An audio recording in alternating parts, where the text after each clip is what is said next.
Salut à tous les amis, bienvenue dans ce nouveau tuto. Encore un tuto, ouais, je sais, ça fait deux d'affilée, c'est volontaire, c'est fait exprès. Aujourd'hui, donc tuto réglage carbu sur le carburateur de type PWK. Voilà, donc là tu vois, j'ai un 34, carbu de 34 PWK dans les mains.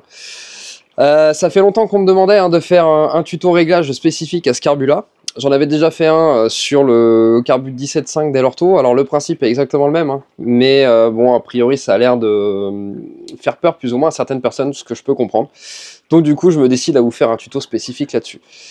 Donc sache que ce carburateur de type PWK, le vrai carbu, la base de fabrication de ça et de l'appellation PWK, ça vient de chez Kane, donc avec le 28 PWK qui était énormément utilisé sur les 85 de cross en l'occurrence. C'est toujours le cas d'ailleurs. Il existe de la taille 19 à 34 mm, donc en 1028 tous les autres c'est entre guillemets des copies. Après dans les copies tu as des bonnes factures et des mauvaises factures, comme on dit. Voilà à peu près pour ça. Donc on va revoir un petit peu tout en détail ce qui compose ce carburateur, plus ou moins comment ça fonctionne, toutes les pièces qu'il faut utiliser pour le réglage, les pièces sur lesquelles on peut influencer en tout cas le réglage. Et puis autre chose aussi, avant de se lancer là-dedans, je t'invite vivement à aller voir mon précédent tuto que je vais te remettre juste en haut là, qui porte sur les modifications à faire en interne à ce carburateur pour pouvoir fiabiliser ton moteur. Ce ne sont pas des modifications de performance, il y a vraiment des modifs à faire sur ces carbus là pour que ta cuve soit bien alimentée en essence. C'est hyper important et ça peut t'éviter de faire beaucoup de conneries et surtout d'aller casser un moteur gratos. Tu vois, comme là par exemple, j'ai un beau piston à te montrer qui est plein de détonations. Tu vois, il a été entièrement bouffé. Et ça, c'était pas dû à un allumage, c'était pas dû à un taux de compression, c'était juste dû à un problème de remplissage de cuve de carbu. Comme quoi, tu vois, ça peut aller très très loin. Donc vraiment, je t'invite à aller suivre ce premier tuto déjà, à faire les modifs. Et ensuite, suivre ce tuto-là que je suis en train de te montrer en vidéo pour avoir un carburateur qui est réglé de la meilleure des façons. Donc là, j'ai un carbu qui est entièrement démonté sur le plateau pour pouvoir te montrer un petit peu toutes les différentes pièces qu'il y a sur le carburateur. Donc ici, on a bien sûr le corps principal. Donc c'est un 34 mm. Un 34 mm, ça correspond au diamètre qu'on va avoir à ce niveau-là. Donc surtout au centre du carburateur. Maintenant, je sais que certains sont livrés ce qu'on appelle venturisé. Donc ça veut dire que le diamètre au centre ici est plus petit que le diamètre de sortie là. Grosso modo, ça fait un cône en fait comme ça. Moi, je suis pas très fan de ces carbus là. Maintenant, libre à chacun de faire comme il l'entend. Au niveau des pièces de réglage, qu'est-ce qu'on va avoir là-dessus? Sur quoi on va pouvoir influencer? Alors bien sûr, tout le monde connaît le gicleur principal qu'on a ici, le gicleur secondaire appelé également le gicleur de ralenti, et bien sûr l'aiguille. Donc l'aiguille, on a des réglages qui sont à ce niveau-là, et on peut également changer l'aiguille pour avoir un autre profil ici. L'aiguille en elle-même, dans la majorité des cas, on n'y touche pas. Alors on n'y touche pas, on touche au réglage, mais on la remplace pas. Très honnêtement, je vois beaucoup de gens un petit peu se prendre la tête avec cette aiguille-là. Moi je comprends pas bien pourquoi, parce qu'en fait dans 99% des cas, j'utilise tout le temps l'aiguille qui est fournie dans le carbu et franchement ça marche vraiment très bien.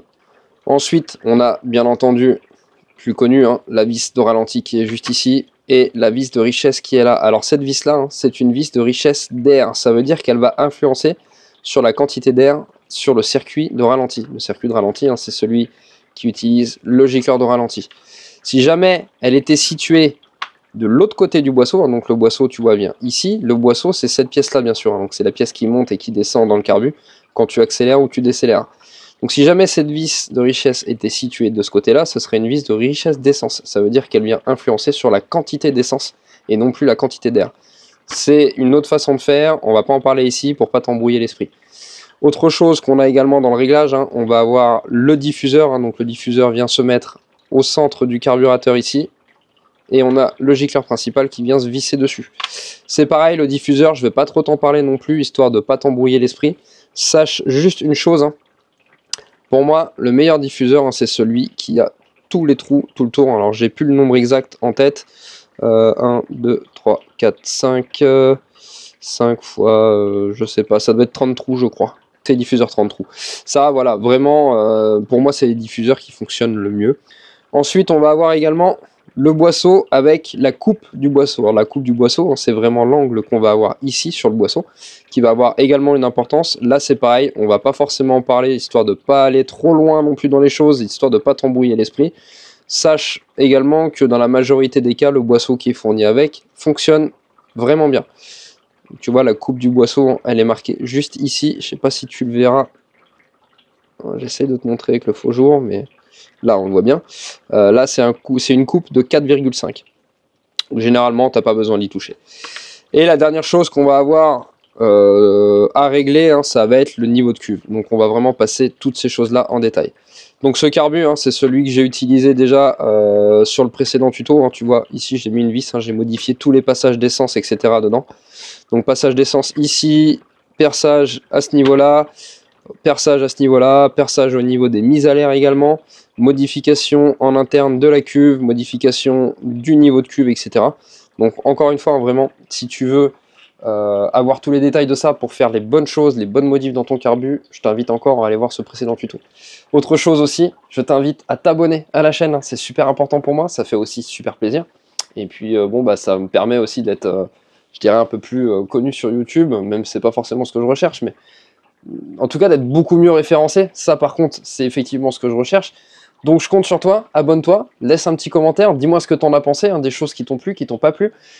S'il y a des choses que tu n'as pas compris aussi dans ce tuto, bah, j'essaierai de faire de mon mieux pour répondre aux commentaires.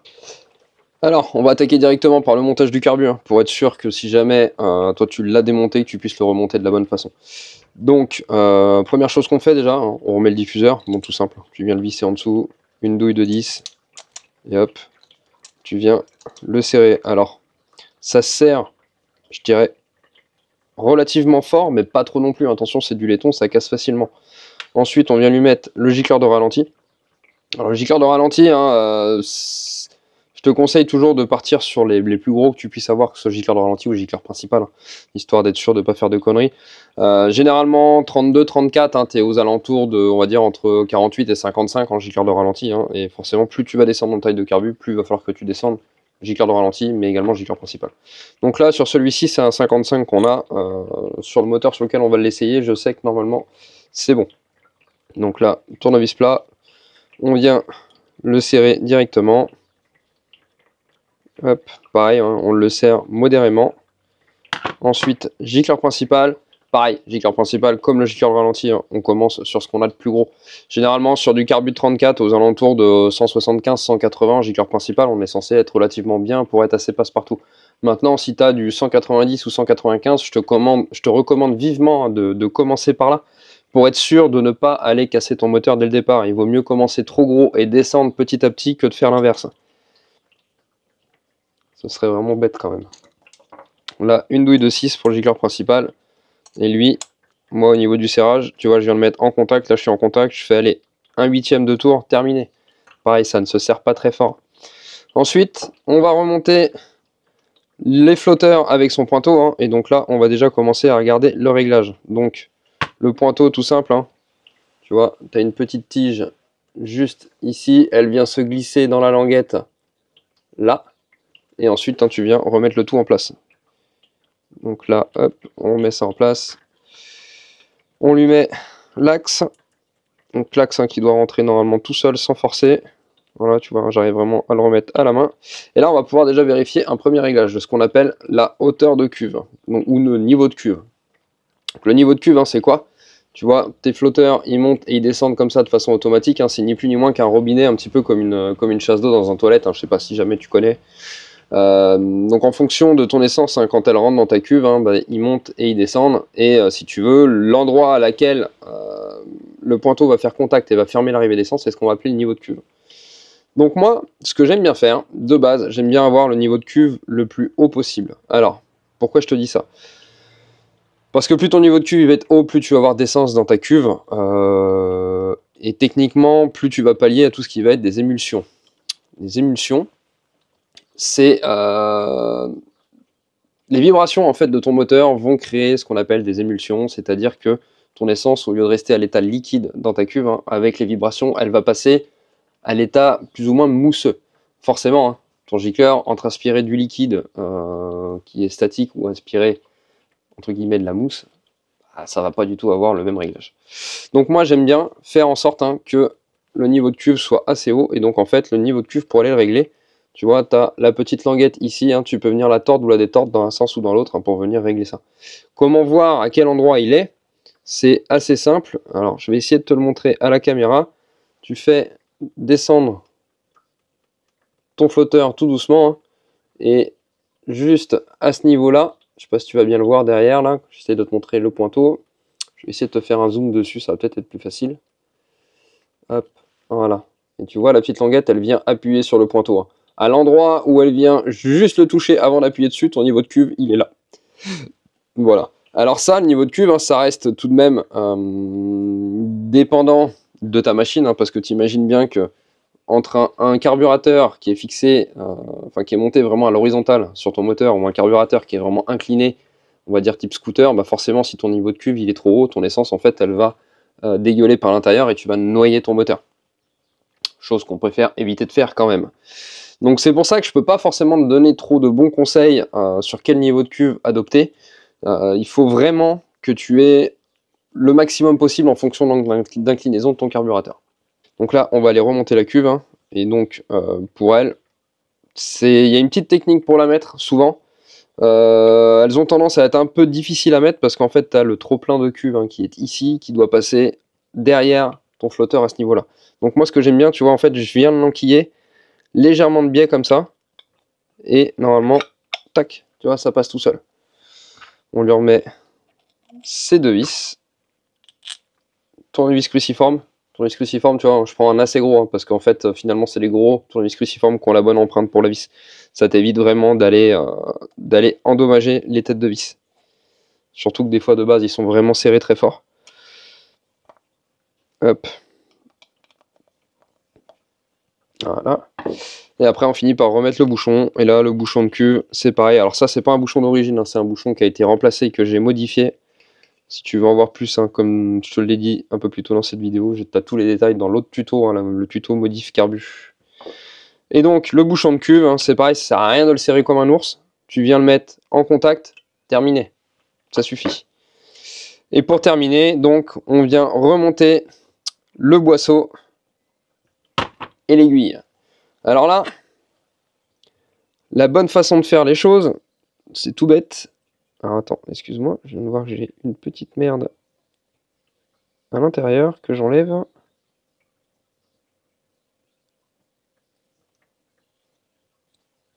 Voilà. Donc la bonne façon pour remonter l'aiguille, c'est d'abord l'aiguille en premier. Pourquoi je te dis ça? Parce que je vois souvent l'erreur où les gens viennent mettre le petit capuchon en plastique et ensuite l'aiguille par-dessus. Et c'est pas bon, l'aiguille elle a besoin d'être verrouillée dedans. Donc en la mettant en première, si je viens mettre le capuchon en plastique, là je fais pression sur le capuchon comme s'il y avait le ressort, tu vois bien l'aiguille ne bouge quasiment plus. Elle a toujours un petit jeu, c'est normal, mais elle ne bouge quasiment plus. Alors que si j'avais fait l'inverse, imaginons là j'ai pas mis le capuchon, tu vois bien l'aiguille elle peut faire vraiment ce qu'elle veut. Idem sur ce capuchon, le capuchon là il a un sens. Si tu regardes bien à ce niveau là, on a un espèce de petit plat à moitié, alors que l'autre côté c'est arrondi. Le petit plat, il va côté arrondi de la cuve. Et là tu vois, si je le mets, hop, il descend tout seul dans le fond, c'est déjà verrouillé. Je vais remettre mon ressort par dessus. Hop, on met l'ensemble dans le carbu. La petite plaque pour fermer le boisseau, donc le chapeau du boisseau. Là, pareil, on vérifie bien l'état du joint qui est là. Super important, lui. Si tu veux avoir une carbe qui est bien précise, il faut vraiment que le joint soit en bon état. Et ensuite, on vient refermer les vis.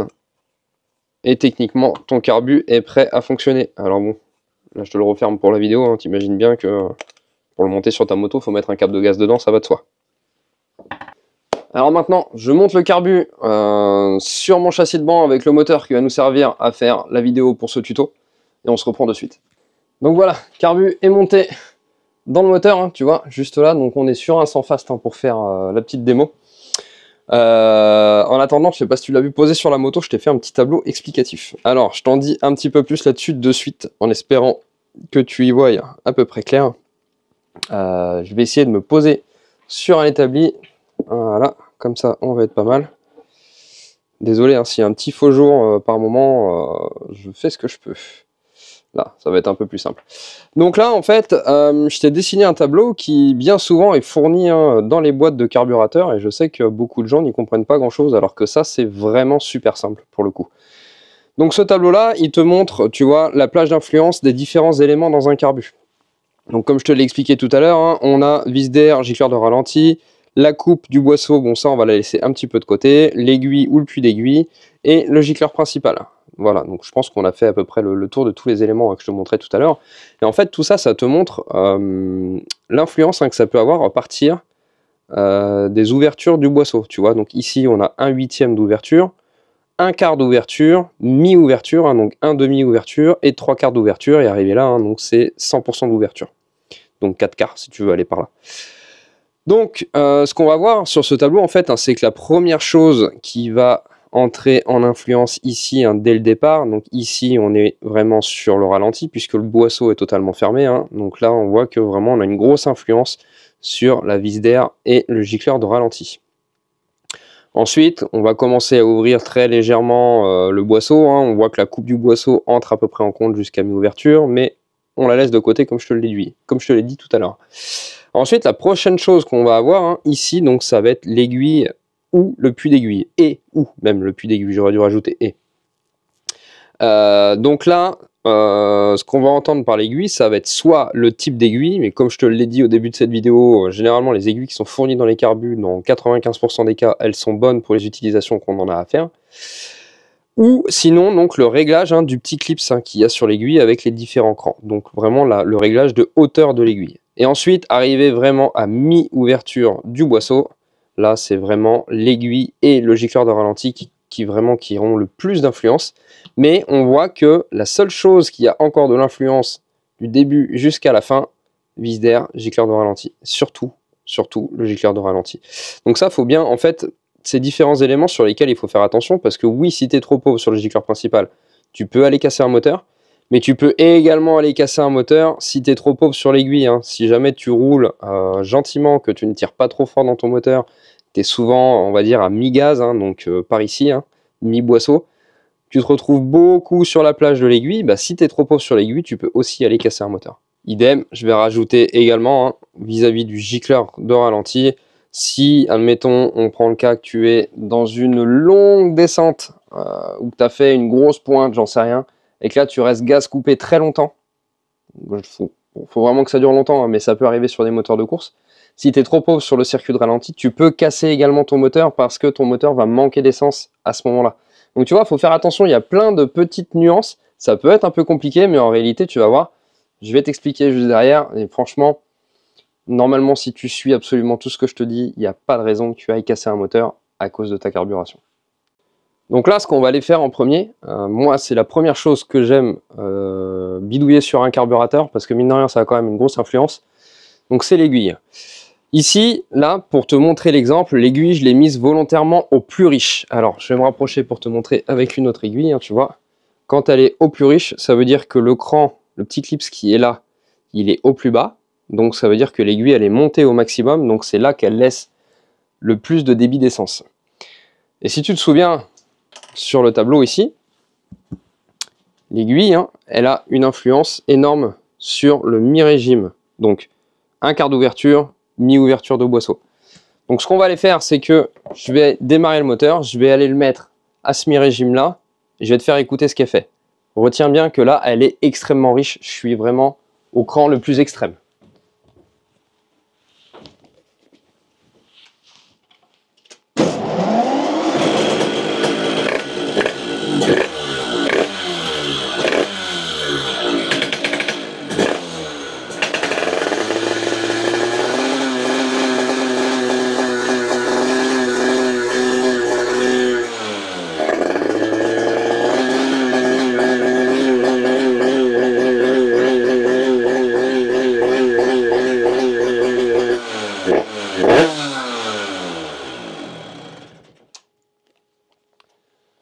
Voilà, je pense que tu auras entendu hein, l'effet d'une aiguille qui est beaucoup trop riche. Hein. Je me mets entre 1/4 et mi-ouverture de boisseau, donc tu peux te faire des traits hein, sur ta poignée pour te définir ça. et t'entends le moteur, il est bram, bram, bram, bram, bram, comme ça. Vraiment, tu sens qu'il a du mal. Il te dit, j'ai trop d'essence, enlève-moi-en, tu vois.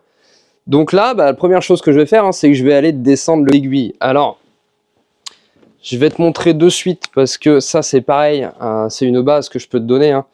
Dans 90% des cas, et vraiment, hein, le bon réglage sur ces carburateurs-là, hein, sur les PWK, généralement, on met l'aiguille. Je vais essayer de faire la mise au point. Voilà. Je sais pas si ça veut rester. On met le clips d'aiguille hein, à l'avant-dernier cran du haut, donc pas celui où il est là. Je vais le déplacer pour te montrer. Hop. Voilà. Donc là, tu vois, hein, tout en haut, il me reste un cran encore de libre. Et ensuite, je le mets juste en dessous. Donc l'avant-dernier cran. La plupart du temps, ce réglage-là sur l'aiguille, c'est vraiment ce qu'il y a de bon. On pourrait faire un petit peu plus pauvre encore, mais là, ça devient dangereux sur le mi-gaz si tu roules beaucoup à cette étape-là. Encore une fois, hein, les bases que je te donne ici, c'est pour un réglage, une utilisation, je dirais, quotidienne, hors compétition. Voilà. Donc là, je fais le changement, je te redémarre la machine de suite et tu vas voir, direct, ça n'a rien à voir. Donc là, j'ai remis l'aiguille au bon endroit et je démarre directement pour te faire écouter.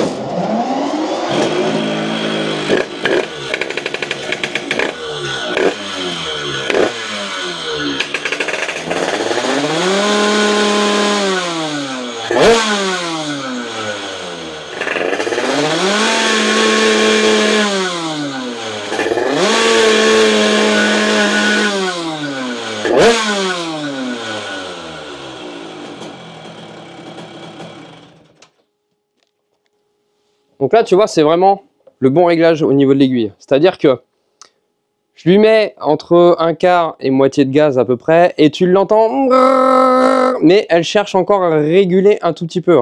On la régule légèrement par l'essence en fait. C'est-à-dire que techniquement, elle en aurait encore un petit peu trop, mais on n'est pas en charge. Quand je veux dire on n'est pas en charge, c'est-à-dire qu'on n'est pas en train de rouler, en train de déplacer une masse qui comprend le poids du véhicule plus le poids du pilote. Donc le moteur, automatiquement, quand il va commencer à chauffer un petit peu, qu'il va commencer à tirer, il va demander un petit peu plus d'essence. D'où cette petite marge de sécurité.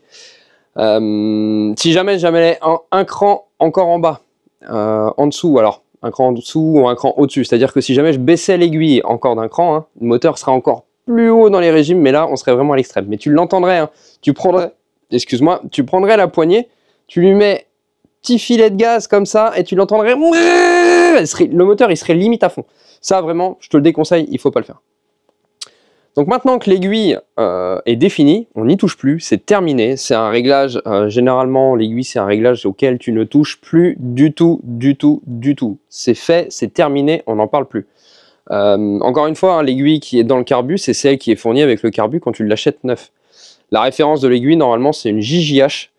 Après, selon les marques, elle peut porter un autre nom, hein, N68, je sais plus combien, je crois. C'est une référence interne du fabricant, mais c'est une copie de l'aiguille JJH. Donc JJH, hein, si jamais tu me comprends mal, Jonathan Henry. Maintenant, on va passer au réglage. Donc, comme je te le montrais tout à l'heure sur le tableau, réglage de vis d'air, juste en bas, et gicleur de ralenti. Donc là, pour aller analyser le réglage de cette partie-là du carbu, hein, on voit que la plus grosse influence, elle est ici. Même si ça va avoir une influence jusqu'à la fin, le plus gros de l'influence, ça va être ici. Donc là, ce qu'on va faire pour aller l'entendre, on va lui mettre un petit soupçon de gaz, hein, vraiment un petit filet, donc correspond à 1/8 ici. Après, on va la laisser retomber au ralenti, genre une seconde ou deux, et pan, d'un coup, on va lui mettre gaz en grand, juste l'instant d'une seconde, une seconde et demie, pour voir la réactivité du moteur à monter dans les tours.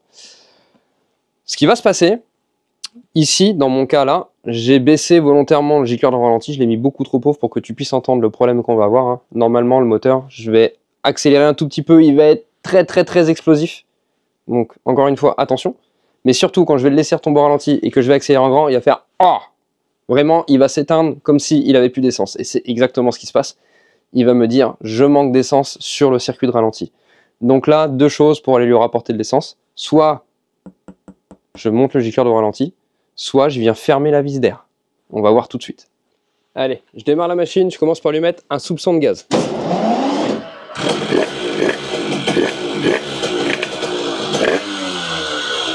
Regarde bien ma main. Tu vois, le moteur est très explosif. Attention, là je laisse redescendre au ralenti. Je sais pas si tu as bien entendu, le moteur il fait oh, rah, et il part. Tu vois, il y a vraiment un creux avant et il repart. Donc là, je sais qu'au niveau du gicleur de ralenti, je suis pas trop mal. Par contre, je vais pouvoir aller agir sur la vis de richesse. Je vais lui refermer la vis de richesse.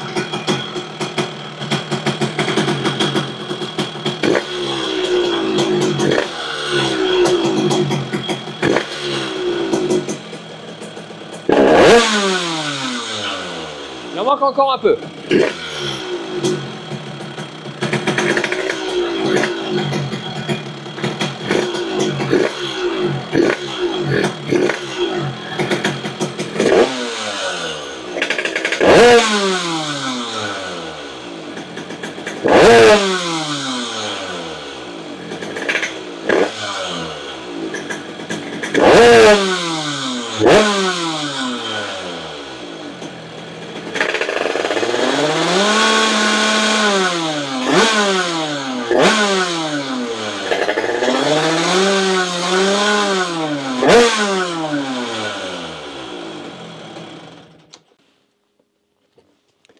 Ok, donc là, au niveau du gicleur de ralenti, je suis pas trop mal. Par contre, ce que je me suis rendu compte en agissant sur la vis de richesse, c'est que ma vis de richesse, elle est quasiment serrée à fond pour que je puisse avoir la bonne réactivité quand je mets gaz en grand. Quand ta vis de richesse, elle est serrée à fond, en fait, ça veut dire que ton gicleur de ralenti, il est trop petit. Donc là, j'ai mis un gicleur de ralenti de 45 dedans, volontairement.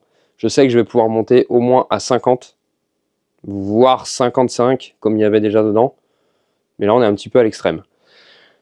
Pour avoir le bon réglage au niveau de ta vis de richesse, elle doit être desserrée au maximum de 2,5 tours. Alors quand on dit desserrer, ça veut dire que tu prends ton tournevis plat, tu le mets sur ta vis de richesse, tu viens la serrer, juste au moment où elle bloque, hein. C'est pas la peine de la serrer comme un bœuf, hein. Elle n'est pas là pour ça, c'est pas une vis qui est faite pour tenir quelque chose, c'est une vis de réglage. Donc tu viens la serrer au moment où elle vient en butée, dans le fond du carbu, et là tu comptes le nombre de tours que tu fais en desserrant. Donc 2,5 tours maximum au desserrage, et au serrage, il doit te rester, au minimum, excuse-moi, il doit te rester 0,5 tours. C'est-à-dire que si tu te situes pas entre 0,5 tours et 2,5 tours, c'est que ton gicleur de ralenti, il n'est pas bon. Maintenant, si jamais tu étais à l'inverse, c'est-à-dire que quand tu mets un filet de gaz, comme tout de suite, donc un huitième d'ouverture. Et t'as la moto, elle est comme ça, elle gratte en fait. C'est-à-dire qu'elle te dit, j'ai trop d'essence, enlève-moi-en, enlève-moi du gicleur. Donc là, tu prends ton gicleur en ralenti et tu lui enlèves tout de suite, tu peux lui enlever 5 points. Et tu recommences, tu refais l'essai, tu remets ta vis de richesse, réglage de base, comme quand le carbu il arrive sorti d'usine, c'est-à-dire environ 1 tour et demi. Et tu remets un petit filet de gaz et tu vois ce qui se passe. C'est comme ça que tu sais régler ta vis de richesse et ton gicleur de ralenti. C'est vraiment pas dur, hein. Donc pour résumer, tu mets un huitième de gaz. Si vraiment le moteur est trop explosif, tu agis sur ta vis. Si il est comme ça, tu agis aussi sur ta vis, mais dans l'autre sens. Donc cette fois, tu viens desserrer ta vis au lieu de la serrer. Et si tu es à l'extrême, soit desserré sur ta vis de richesse, ça veut dire qu'il faut que tu descendes ton gicleur de ralenti. Et si tu es serré à l'extrême pour le coup, donc quasiment en butée de vis de richesse, là, ça veut dire qu'il faut que tu montes ton gicleur de ralenti. On a fini sur cette partie-là. Moi, je remets les bonnes pièces dedans. Donc, gicleur de ralenti de 50. Je remets la vis de richesse à peu près où elle était. Et ensuite, on va aller écouter le gicleur principal. Je vais également rajouter un petit truc sur cette vis de richesse et ce gicleur de ralenti. C'est quand même important de rester un tout petit peu gras sur cette partie-là. Pourquoi? Comme je te le disais tout à l'heure, d'une, pour éviter de casser un moteur quand tu es les gaz coupés, donc sur un frein moteur, sur une décélération. Ça va être également super important si tu n'es pas sur une machine à boîte, que tu es sur une machine à vario, donc une mobilette ou un scooter. Le scooter, dans son fonctionnement étant très on-off, tu as besoin d'avoir un circuit de ralenti un petit peu plus gras. C'est pour ça que souvent on entend les scooters qui grattent un petit peu quand ils partent. Tu vois, des fois, le mec il vient de démarrer, ou peu importe, il a démarré, il part et t'entends le scooter au début, un coup ou deux, et il part, tu vois. C'est normal, c'est parce qu'il y a un petit peu gras sur le circuit de ralenti. Ça évite, comme je te l'ai dit, des casses sur la décélération, mais aussi ça te permet un petit peu de refroidir ton moteur, hein, de renvoyer un petit peu plus d'essence fraîche. Ça va refroidir un peu ton piston à l'intérieur de ton cylindre. C'est jamais une mauvaise chose sur un 2 temps. Donc maintenant, il va nous rester une dernière chose à voir. Je dirais la principale, généralement, la plupart du temps, les causes de casse moteur, hein, c'est le gicleur principal. Donc le gicleur principal, on va commencer par s'en faire une petite idée, hein, en statique, en ouvrant en grand la poignée. T'as sûrement déjà vu des vidéos ou entendu des moteurs faire ce genre de choses, hein, des mecs, c'est devenu à la mode en ce moment. Beaucoup s'amusent à faire des flammes, hein, avec leurs 50, à faire rougir des échappements, etc. Et tu les vois, ils sont à l'arrêt, genre camping bleu des 24 heures du Mans pour ceux qui connaissent. Gaz en grand et la machine, paf, paf, paf, elle t'envoie des flammes, machin et tout. Ça, généralement, c'est un gros signe, hein, que ton moteur est trop pauvre. Dans le vide comme ça, ça va tenir. Par contre, généralement, quand ton moteur il fait ça, en charge, alors ce que j'appelle en charge, encore une fois, je le répète, hein, c'est quand tu déplaces l'ensemble véhicule-pilote sur la route. Hein. Donc là, le moteur, il souffre, hein, pour tirer. Généralement, là, ça casse. T'es à peu près garanti. Donc là, j'ai vraiment mis un gicleur beaucoup trop gros dedans, histoire de vraiment te faire entendre. Tu vas voir que quand j'accélère en grand, la machine, elle prend des tours, mais arriver tout en haut, elle veut pas.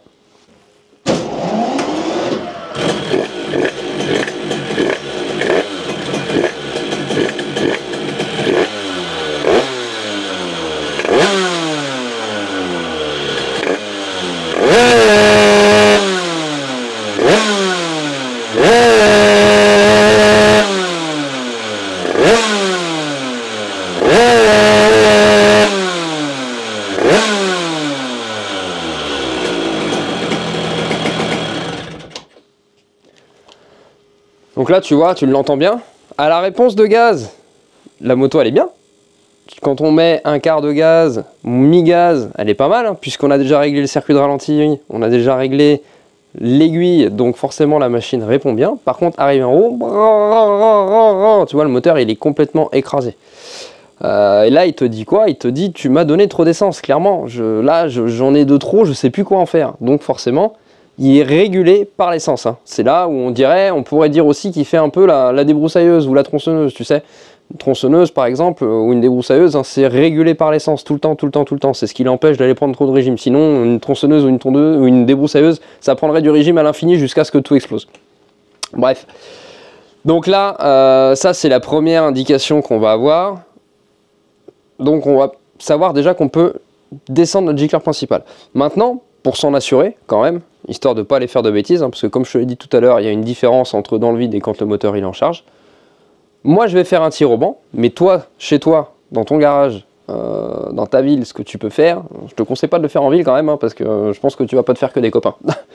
En tout cas, sur ta route de test, ce que tu peux faire, tu fais première, deuxième, troisième à fond, et là t'insistes, tu laisses la machine aller au maximum. Là, tu coupes les gaz, tu débrayes, surtout tu restes bien débrayé, donc tu prends l'embrayage et tu éteins la machine, tu t'arrêtes complètement. Tu n'as toujours pas lâché l'embrayage. Important. Et là, on va démonter la bougie, on va regarder sa couleur. On y va, on fait le test tout de suite.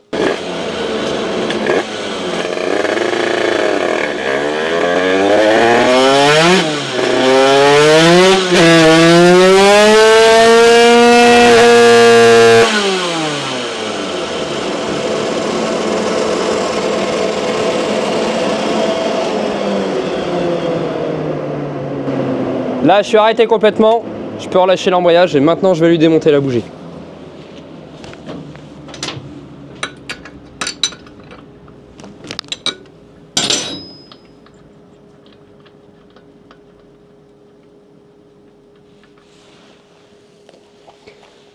Donc première indication déjà, tu vois, je t'ai volontairement pas coupé la vidéo.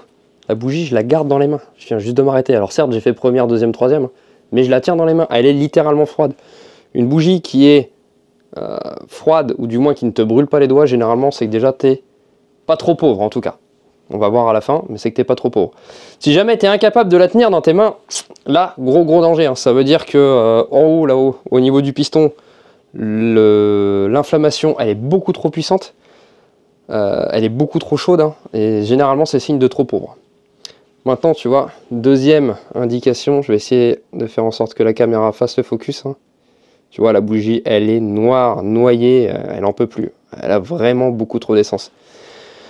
Donc une bougie noire, comme ça veut dire qu'elle est trop riche. Une bougie blanche, par contre, hein, blanche comme ça, hein, vraiment, ça va être couleur cendre. Là, ça veut dire trop pauvre. Le bon réglage, c'est une couleur, comme on dit, rouge brique, marron chocolat. C'est à peu près là-dedans. À savoir que moi, je vais préférer quand même le marron chocolat que le rouge brique. Le rouge brique, on est déjà... Je vais pas dire qu'on est limite, on est bien encore, mais on penche du côté de la limite, tu vois ce que je veux dire? Que le marron chocolat, on est bien réglé avec une petite marge de sécurité. Donc là, je vais aller descendre le gicleur immédiatement. Je vais lui mettre de suite le bon gicleur, hein, comme ça tu vas entendre tout de suite ce qui se passe. Là, j'avais mis un gicleur dedans de, que je te dise pas de bêtises, 188. Donc, tu vois qu'elle était vraiment trop riche. Moi, le gicleur de banc, alors ce que j'appelle le gicleur de banc, c'est le gicleur où le moteur me sort le max de performance, c'est celui que j'utilise pour travailler. Parce qu'au banc, tu es obligé de travailler comme ça. Sur ce moteur-là, c'est 164, pour te donner une petite idée. Maintenant, comme je t'ai dit, c'est le gicleur de banc. C'est pas le gicleur que je vais pouvoir utiliser au sol. Si j'utilise ça au sol, le moteur il va éclater, c'est certain. On ne met pas la même charge hein, sur un banc d'essai qu'au sol sur un moteur.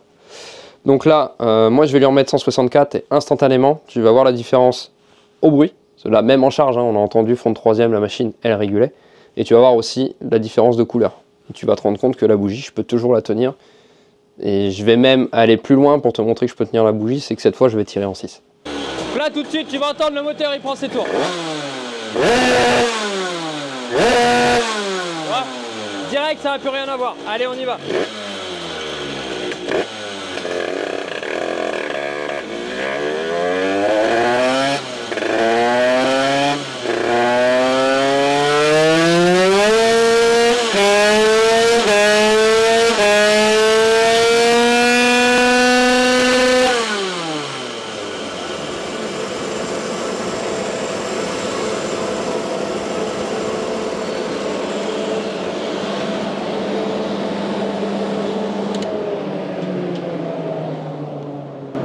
Et donc comme tout à l'heure, je te démonte la bougie en direct.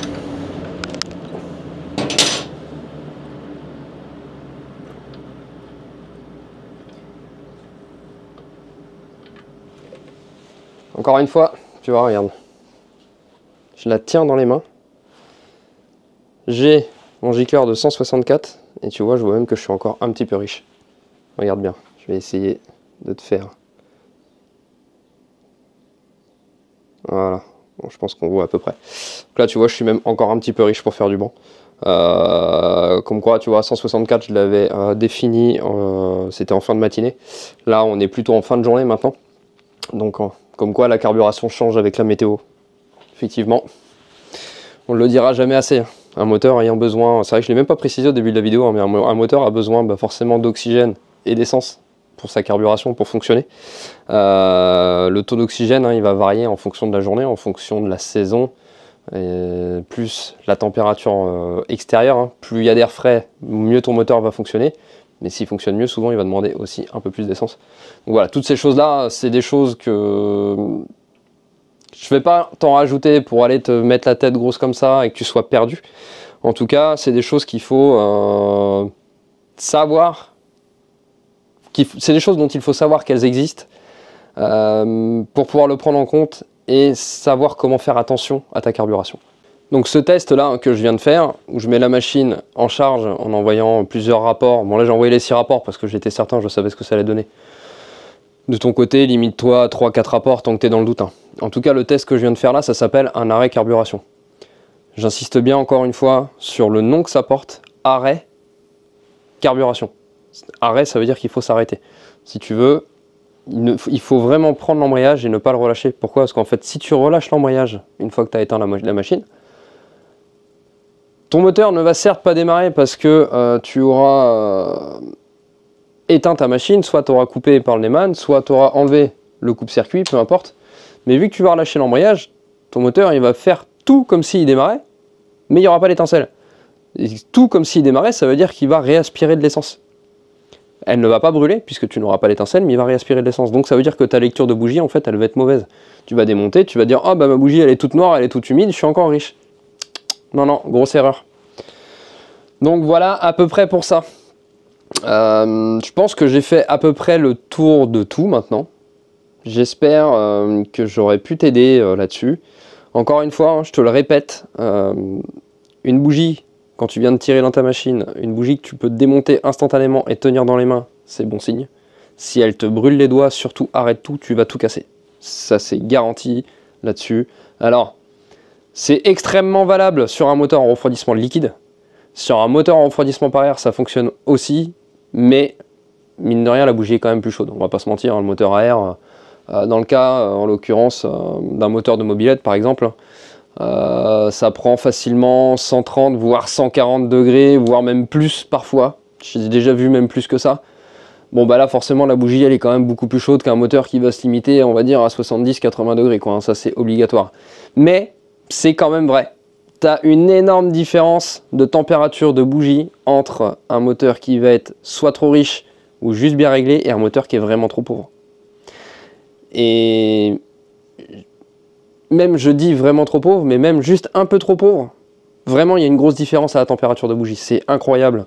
C'est une très bonne indication, hein. C'est la meilleure chose que tu peux sonder, je dirais, avec tes doigts, parce que tout de suite, ça cause, quoi, hein. Je veux dire, tu te brûles les doigts, tout de suite, tu le sens. Hein. Maintenant, si tu touches une fois, comme ça, tout doucement, tu t'es pas brûlé instantanément, tu remets tes doigts un peu plus longtemps, et t'essayes jusqu'à voir si ça te brûle les doigts ou pas. Hein. Après, bon, faut pas avoir peur de se brûler non plus, mais je veux dire, on n'est pas débile, hein. Tu vas pas direct dessus à poser ta main, et puis... laisser une empreinte NGK dans ta main, sauf si tu veux un beau tatouage, pourquoi pas. En attendant, les amis, j'espère que ce tuto vous aura beaucoup aidé. J'espère qu'il vous en aura appris énormément. Comme je vous l'ai dit au début de cette vidéo, si vous avez des questions, laissez-les en commentaire. Je ferai de mon mieux pour essayer de vous répondre. Des fois, c'est un peu difficile de répondre à tout le monde, mais je ferai de mon mieux en tout cas pour essayer de vous répondre. De vous donner peut-être, pourquoi pas, les bonnes indications hein, pour votre moteur. Et voilà, j'ai rien de plus à rajouter. Donc merci à tous de m'avoir suivi. N'oubliez pas, likez, partagez, abonnez-vous. Ciao, ciao.